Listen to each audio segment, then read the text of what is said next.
네, 일터에서 억울한 일은 없어야겠죠. 알아두면 도움이 되는 노동법 이야기, 세모정 톡톡 상담소 수요일 코너 직장인을 위한 라디오 생존백서 시간입니다. 오늘도 소나무 노동법률사무소 김효신 노무사와 함께합니다. 안녕하세요. 네, 안녕하세요. 네, 오늘은 어떤 주제일까요? 네. 요즘에 이제 청년 실업이 심각하다는 보도들을 많이 접하셨을 거예요. 그다음에 또 그냥 단순하게 쉬고 있다는 청년도 50만 명에 육박했다는 그런 보도들도 있습니다. 네. 근데 뭐 막상 이제 주위를 또 둘러보면 우리 청년들이 일단은 경력을 쌓아서 더 좋은 직장에 들어가려고 이렇게 노력하는 모습들도 많이 볼 수 있거든요. 근데 이제 문제는 이렇게 포부를 안고 들어간 직장에서부터 시작됩니다. 이제 실제 생각하고 전혀 다른 이 현실이 이제 펼쳐지는 경우들이 많은데요. 그때 이게 내가 너무 예민한 건가? 이거 내가 잘 몰랐던 건가? 이런 아리송한 문제들이 있는데 그거 한번 노동법적으로 한번 풀어드리려고 합니다. 네. 세모정 톡톡 상담소 오늘 직장인을 위한 라디오 생존백서 시간은 취준생과 회사에 갓 들어간 신입사원이 알아야 할 직장 내 노동법에 대해 살펴볼 예정입니다. 방송 듣다 궁금하신 점 있으시면 문자로 많이 참여해 주시고요. 김효신 노무사가 또 상담도 해드립니다. 추첨 통해서 모바일 햄버거 쿠폰 보내드리겠습니다. 문자 보내주실 곳 샵 9730번이고요. 짧은 문자는 50원, 긴 문자 100원의 정보 이용료가 있습니다. 콩 게시판 그리고 KBS 1라디오 유튜브 채널을 통해서도 무료로 참여하실 수 있으니 많은 참여 부탁드리겠습니다. 자, 그럼 계속해서 이야기 이어가 보겠습니다. 아까 쉬고 있다, 쉬고 있는 청년들이 늘고 있다 이렇게 말씀하셨는데 네. 쉬고 있다? 그 이유가 뭘까요? 스스로 원치 않는 일자리를 스스로 그만두는 이제 자발적인 선택이 이제 중요한 요소이기도 하겠지만요. 네. 특히나 올해 들어서 작년부터 그랬습니다만 취업 여건이 굉장히 어려워졌다는 것도 있습니다. 그래서 불가피하게 일을 멈추고 이제 그냥 자격증 준비하다가도 잘 안 되고 그래서 불가피하게 쉬고 있다는 응답이 많아진 게 사실입니다. 그러니까 현재 이제 청년 세대들의 특징에 보면 교육 수준이 일단 높습니다. 네. 그런 다음에 우리가 예전에 다르게 자발적으로 일자리를 선택하는 경우들도 많습니다. 그래서 일자리 선택 기준이 조금 더 그들에게는 높은 것 아닌가라는 그런 조사도 있고요. 그래서 눈높이에 맞는 일자리가 부족하다라는 것과 그다음에 불경기 영향의 일자리 자체가 없어진 경우가 맞물리는 겁니다. 왜냐하면 지금은 사실 이제 기업들이 뽑는 건 경력 있는 신입사원이거든요. 맞아요. 네, 이게 사실 너무 어폐가 있는 거잖아요. 경력 있는 신입사원인데 경력이 있길 원하니까. 네, 이제 그래서 어디서든 들어가서 일단 경력을 쌓겠다. 네, 그다음에 이제 채용형 인턴 제도라고 하는 이 무한 경쟁으로 내몰리는 이제 그런 것들 때문에 많이 지치기도 하는 것 같습니다. 네. 그렇습니다. 참 여러 가지 이유가 있을 텐데. 네. 그 눈높이에 맞는 직장을 고르려는데 잘 안 돼서 쉬고 있다. 이런 응답이 많았다고 하셨어요. 네. 청년층 실업률 그러면 점점 또 높아질 텐데 이걸 해결하기 위한 대책이 좀 있을까요? 사실 이제 교육 수준도 높고 이제 일자리를 바라보는 이제 눈높이도 높은 것 때문에 일자리 미스매치가 발생하고 있다고 합니다. 그래서 이런 해결 방안들은 이제 전 정권이나 지금 현 정권에서도 많이 나오고 있는데요. 네. 우선은 이제 정보 비대칭을 해소해 주겠다. 그래서 고용 서비스 인프라를 확충해서 맞춤형 정보를 제공해서 이런 걸 한번 줄여보겠다라는 거고요. 특히나 이제 노동 시장이 이중 구조로가 고착화되고 있다. 어떤 먼저 들어간 이 기득권 정규직 세력과 어쩔 수 없이 정규직은 뽑지 않고 비정규직 위주로 돌아가는 이 고용 이중 구조, 시장의 이중 구조를 완화하려는 근로조건 개선을 한번 해보고 아니면 직무 중심의 채용 문화를 확산해보겠다는 겁니다. 그다음에 특히나 이제 우리 청년들이 강점이 있는 게 우리 미래 유망 산업들 아니겠습니까? AI나 이쪽에서 교육 훈련 프로그램을 많이 만들고 강화하겠다는 겁니다. 특히나 또 수도권 집중화 현상이 나타나고 있습니다. 청년들에서는. 그러니까 지역으로 인력이 갈 수 있도록 지역 맞춤형 정책도 추진해보겠다. 그래서 시행 중인 제도들도 있고요. 그런데 각종 정책들은 예전부터 많이 나오고 있지만 상황이 녹록치는 않은 것 같습니다. 이게 잘 실행이 되어야지 될 텐데 좋은 정책이 있어도 많이 이제 앞으로 더 고도화 되겠죠. 많은 관심을 가지고 있습니다. 결과 좀 지켜봐야겠습니다. 자, 이제 취준생들이 겪고 있는 일부터 하나씩 짚어보겠습니다. 너무 충격적인 사례가 있었어요. 채용 통보를 받았는데 입사 직전에 취소. 맞습니다. 이런 사례가 있다고 하던데. 사실 이게 이제 입사일까지 확정된 이제 최종 합격 발표라고 하죠. 그쵸. 물론 이제 최종 합격 발표 뒤에도 어떤 신체 검사를 통해서 불합격되면 이제 불합격 처리될 수 있다고 안내하는 경우도 있지만 네. 대부분 그런 거 없이 최종 합격 통보로 확정이 되는 경우들이 그렇죠. 있습니다. 그거는 별로 생각을 안 하는 부분이었잖아요. 그렇죠. 네. 그래서 이걸 이제 채용 내정이라고 이제 우리가 법적으로 용어를 부르고 있는데요. 이런 게 채용 합격 통보하고 근로 조건에 대해서 구체적으로 약정하고 이제 정식적으로 우리가 실제 근로를 제공하기 전의 상태. 그러니까 그 어떤 근로계약서는 쓰지는 않았지만 고용관계가 시작된 단계라고 보고 있거든요. 네. 그래서 사실 이제 이게 요즘에 또 떠오르는 문제가 하지만 제일 먼저 문제가 있었던 게 IMF 때였습니다. 외환위기 때 대다수의 졸업 예정자들이 채용 내정이 된 상태로 IMF가 터져서 이 고용하지 못하는 상태가 지속되다가 결국에는 채용 취소를 하게 된 그런 경우들이 많았었거든요. 네. 아니 그래도 일단 이렇게 근무 시작하기 전에 네. 입사 취소해버리면 네. 뭐 다른 회사에 합격을 했었어도 네. 거기를 포기하고 간다거나 네. 아니면 뭐 사표를 이미 냈다거나 그럴 경우가 많을 텐데 네. 이럴 경우엔 좀 보호받을 수 있는 법적 장치 없을까요? 맞습니다. 우리는 이제 근로기준법 23조에 근로자를 해고하려면 정당한 이유가 있어야 된다고 네. 규정하고 있습니다. 좀 전에도 말씀드렸지만 이제 우리 대법원 판례에서는 채용 내정 시부터 실제 근로는 제공하지 않았지만 근로계약은 성립된 걸로 보고 있습니다. 그러니까 이게 채용 내정 취소가 실질적으로는 해고에 해당된다. 그러니까 그 해고의 정당성을 회사가 입증해야 된다는 겁니다. 그러니까 IMF 시절에는 회사가 어렵다는 네네. 게 이유가 통했던 그 사례들도 있겠습니다만은 사실 지금은 그런 거는 잘 안 되거든요. 그쵸. 채용 내정 취소 통보하는 모습들을 보면 더 회사가 생각하는 더 좋은 지원자가 나타났기 때문인 경우들이 많아요. 그럼 다른 입사자가 채용이 되고 그렇죠. 이미 합격한 네. 이분은 취소가 되는 거예요. 그렇죠. 이제 채용 합격 통보를 하고 났더니만 눈에 다른 사람이 들어오기 시작한 거죠. 그러니까 이제 이게 중소기업에서 많이 일어나는 이제 일들인데요. 이제 그런 경우 때문에 이런 채용 내정 취소 사건이 많이 불거지고 있습니다. 참 네. 안타깝습니다. 네. 뭐 취소도 있지만 일단 근로계약서를 쓰게 되잖아요. 입사를 하면. 맞습니다. 근데 써야죠. 이번에는 또 이 근로계약서를 차일피일 미루면서 안 쓰는 회사들도 있어요. 네.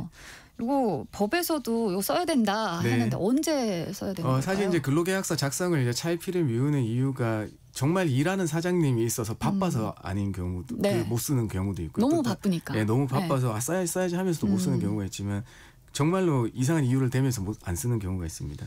근데 이제 법에서 보면 명확하게 근로계약서 언제 작성해야 된다고는 문구가 없어요. 네.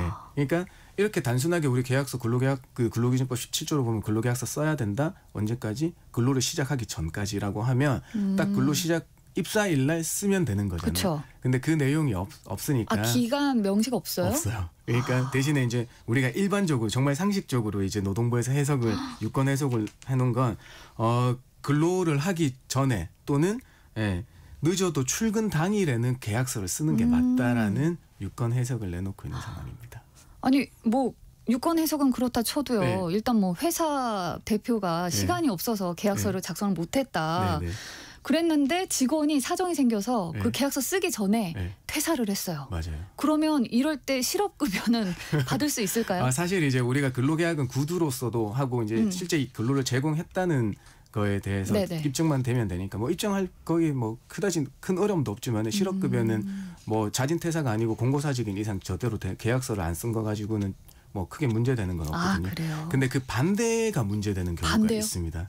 왜냐하면 일을 하고 있어서 사장님이 굉장히 바빠가지고 뭐 요식업이나 서비스업을 네네. 이제 작성하려고 가지고 있었는데 어느 직원이 무단 결근하기 시작하면서 일을 그만두고 계약서 미작성으로 신고가 되는 경우들이 있어요. 네. 직원이 신고를 해요? 네. 그러니까 어떤 뭐 감정들이 그 전에 안 좋았겠죠. 네. 아이고. 그래서 그런 경우에 어쩔 수 없이 계약서 미작성은 맞으니까 이제 처벌을 받는 경우들도 왕왕 있습니다. 반대 이런 당황스러운 경우도 있었군요. 네. 그리고 이 근로계약서가 면접을 했을 때 이렇게 네. 제시했던 연봉이나 조건들이 있을 거잖아요. 네. 근데 그 내용들이 막상 또 계약서를 작성하려고 보니까 다르다. 뭐 이런 경우도 많다던데 이게 저도 뭐 실제로 네. 느끼고 있었는데 우리 시민단체 직장갑질 119라는 데서 이제 조사 결과를 발표한 게 있더라고요. 근데 이게 근로자 수가 낮으면 낮을수록 이 상황이 더 심각한 걸로 드러났습니다. 사실 이제 3명 중 1명꼴로 입사할 때 들었던 근로 조건하고 실제 계약서의 근로 조건이 달랐다고 응답했다고. 비율이 굉장히 높네요. 네, 5인 미만 사업장에서 무려 40% 이상이 이것 같은 경험을 했다고 하거든요. 그러니까 사업장 작을수록 근로자 보호 장치가 거의 제대로 작동할 수 없는 환경이잖아요. 그래서 그런 채용 과정이 더 불투명하고 이런 걸 개선시키기 더 어려운 과정에 있는 거 아닌가라는 생각이 듭니다. 뭐 어쨌든 근데 이거는 법 위반 아닌가요? 그럴 수도 있습니다. 근데 이제 우리가 이제 청약의 유인이라는 것과 청약 승낙이라는 이런 법적 용어를 보면 좀 어려우시겠지만 복잡합니다. 면접 때 들었던 연봉은 이 사람을 우리 회사에 입사시키기 위한 유인의 하나로 보는 거고요. 이 근로계약서에 변경된 거를 내어놓고 거기에 변경 승낙을 다시 요구를 하게 되면 근로자가 동의 사인을 하는 순간 변경 승낙이 돼버린 거예요. 그러니까 이 근로자의 채용 당일에 근로계약서 쓰는 그 입장을 제대로 반영 못하고 있는 거죠. 사실 회사에서 근로계약서 쓸 때 회사는 계속 조용히 앉아서 다 읽어보고 하셔도 된다고 하지만 지켜보고 있잖아요. 그렇죠. 그러니까 급하죠 마음이. 자세히 볼 수도 없어요. 그리고 이 계약서를 집에 가서 다시 꼼꼼히 보고 가지고 와서 사인하겠다고 하면 이거 우리 회사가 비용을 들여서 설계된 거여서 믿지 못하는. 저기 그 외부로 유출이 되면 안 된다는 건데 사실 이것도 곰곰이 곱씹어 보면 근로계약서 한 분은 교부하도록 돼 있거든요. 그래요. 그러니까 이분한테 내어주니까 언젠가는 이게 갈 수밖에 없어요. 그러니까 조금 더 합리적으로 진행해 주셨으면 하는 바람이 있습니다. 참 이게 여러 가지 방법들이 있는 것 같은데 채용 조건을 또 애매하게 바꿔서 구직자가 이건 아니다 포기하게 만드는 경우도 있다고 했어요. 이거는 들어오지 마라. 사실상 뭐 해고라고 할 수 있는 거 아닐까요? 우리는 해고라는 거는 사실 사용자의 명시적인 의사 표시가 있어야 된다고 보고 있습니다. 그러니까 당신과 더 이상 일하지 않겠다는 거나 아니면 내일부터 나오지 말라든가 명확한 근로관계를 종료하겠다는 의사 표시가 있어야 되는데요. 이 경우에는 정말 사각지대로 자꾸 몰아가는 거군요. 애매모호한 상황을 계속 만들어서 이 당사자가 아예 그냥 포기하게 만드는 경우가 되겠습니다. 그러니까 뭐 다른 법으로도 또 해볼 수 있는 게 이제 채용 절차법, 채용 공정화에 관한 절차에 관한 법률이 있는데요. 거기서 이제 채용 광고에서 제시한 근로 조건을 구직자에게 불리하게 변경해서는 안 된다고 규정하고 있고요. 위반 시에 500만 이하 과태료 규정하고 있지만 이 문제점이 이 법은 30인 이상 사업장에서 적용된다는 것, 그다음에 합리적 이유가 있으면 또 넘어갈 수 있다는 것, 그런 맹점이 있습니다. 아니 구인에도 허위 과장 광고가 있는 것 같은데 이런 거 좀 규제할 법적 장치가 없는 걸까요? 그렇죠. 이제 구인 광고도 일단은 광고니까 이거에 대한 제재가 있어야 되는 건 맞는 것 같습니다. 근데 여기에 대한 제재를 이제 공정거래위원회에서 이제 다루고 있는 것 같은데요. 가전제품이나 식품 등에 대한 상품들에 대한 허위 광고는 처벌받을 수 있다. 거기에 대해서 그 강력하게 하는 거가 적발하고 있는데요. 사실 지금까지 구인 광고의 허위성 정보를 게재하는 거에 대해서 처벌 사례는 없다고 하고요. 그다음에 이제 공정거래위원회 관계자분이 이제 인터뷰한 게 있는데 거기 이제 허위 과장 광고 단속하는 법안은 표시광고법인데 거기에서 이제 구인 구직 공고를 위반 사례로 조치한 사례가 정말 없다고 답변하기도 했답니다. 참 안타깝습니다. 뭐 어쨌든 이런 험난한 과정을 거쳐서 입사를 했어요. 입사를 하면 또 사내 메신저를 쓰게 되잖아요. 근데 사내 메신저 문제도 또 있습니다. 이 보면 안 되는데 남이 관리자 모드에서 지난해 직원 대화를 또 열람할 수 있다. 뭐 이런 보도가 있었어요. 이거 불법 아닌가요?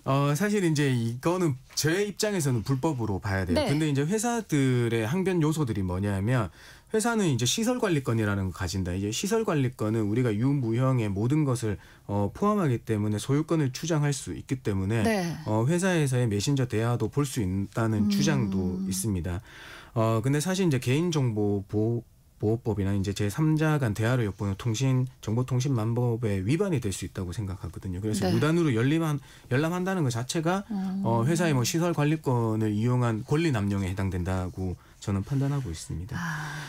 그래서 뭐 극히 예외적으로 조사 결과가 횡령일 때는 동의 없이 이런 걸 봐도 된다는 네. 예외적인 판례가 있기는 합니다만은 정말 횡령이나 그런 게 아닌 이상 무단으로 보는 건 안 되죠. 그렇죠. 네. 동의가 있어야겠죠. 네.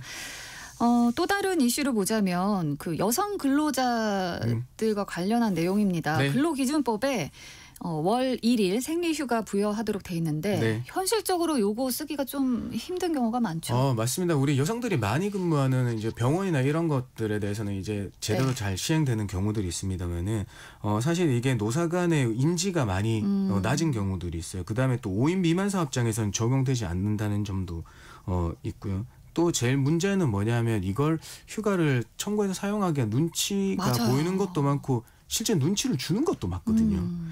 예, 그렇습니다. 그래서 일전에 사례가 하나 있는데요. 그 여성 승무원에 대한 건데 이 여성 승무원들의 생리휴가 미부여로 대표이사가 대법원까지 간 사례가 있습니다.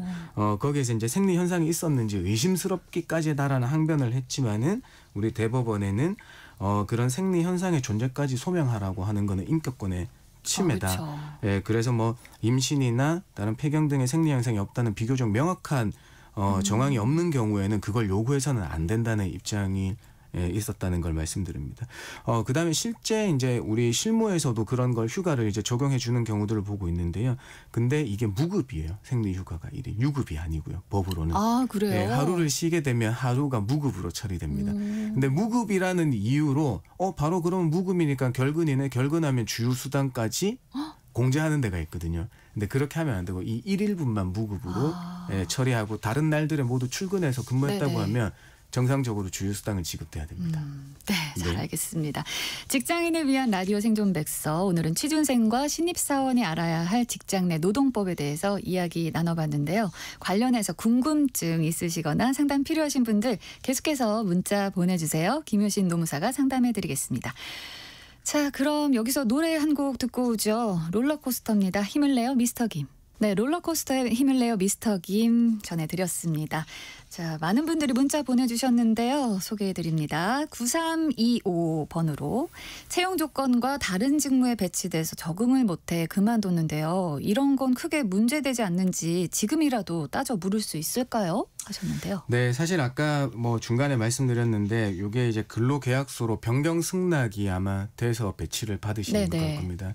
우리가 이제 실질적으로 계약서 작성하기 전에 노라고 말씀을 해주셨어야 되는데 그게 잘 안 된 것 같아서 지금이라도 뭔가 제기하더라도 내가 얻을 수 있는 그 크게 이득은 없을 거다. 이미 내가 동의 사인을 했기 때문에. 네, 그렇습니다. 네, 2100번 면접에서 개인 신상에 대해 묻는 건 금지라 들었는데요. 면접관이 묻지도 않았는데 신상 얘기를 하면서 어필하는 건 아무 문제가 없는 건가요? 단체 면접에 들어갔는데 같이 들어간 분의 영어 실력에 대한 질문이 있었는데 그 답변이 아버지가 외교관이라 해외에서 자랐고 자신 있다. 이렇게 답을 하더라고요 하면서 질문을 주셨습니다. 네, 채용 공정화에 관한 법률에서 보면 채용이나 그 이력서나 면접 과정에서 어떤 묻지 말아야 될 조항 그 내용들이 있긴 합니다. 네. 근데 여기 역으로 이제 답변이 그 면접자가 네네. 이런 얘기를 했을 때는 조금 면접관이 제지를 해줬어야 되는데 그게 제지가 안 돼서 다른 면접자분들 조금 부담을 느끼셨을 것 같고요. 그런데 요 부분에서 어떤 직무일지 모르겠지만 지금 제가 상황 객관적으로 봤을 때는 이게 크게 면접에 대해서 좀 이게 있을까 싶긴 하지만 그 면접자들이 그렇게 느껴서 피해를 봤다고 하면 이런 질문들을 못하게 사전에 제지했어야 되는 게 맞거든요. 근데 이게 이제 채용 공정화에 관한 법률에 위반될지는 조금 더 다른 정황들을 좀 살펴봐야 되겠네요. 이 상황만으로는 네. 속단할 수 없다. 그렇죠. 어떻게 그 얘기가 나오고 했던 정황들을 좀 봐야 되는 거거든요. 네, 이게 또 면접에 영향을 미쳤을 것까지 판단해 봐야 되는 것 같습니다. 네, 알겠습니다. 네.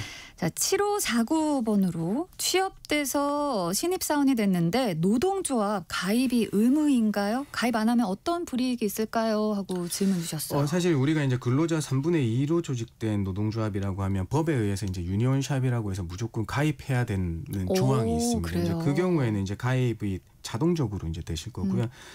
그렇지 않은 경우에는 노동조합의 가입 자유는 이제 자신 본인한테 있습니다. 네. 그래서 가입 안 하도록 불이익 별도로 없으시죠. 예. 이건 개인의 선택. 네, 맞습니다. 또 뭐 그 규약이나 단체 협약에서 다른 특정 부서에 대해서는 노동조합의 조합원 자격을 부여하지 않도록 되어 있어요. 그쵸. 네네. 인사부서나 뭐 맞아요. 총무부서나 이런 데 말입니다. 네. 1029번. 전 인턴만 2번 하고 지금 회사에 입사했는데요. 제가 인턴했던 곳에서 있었던 일을 회사 상사가 알고 계시더라고요.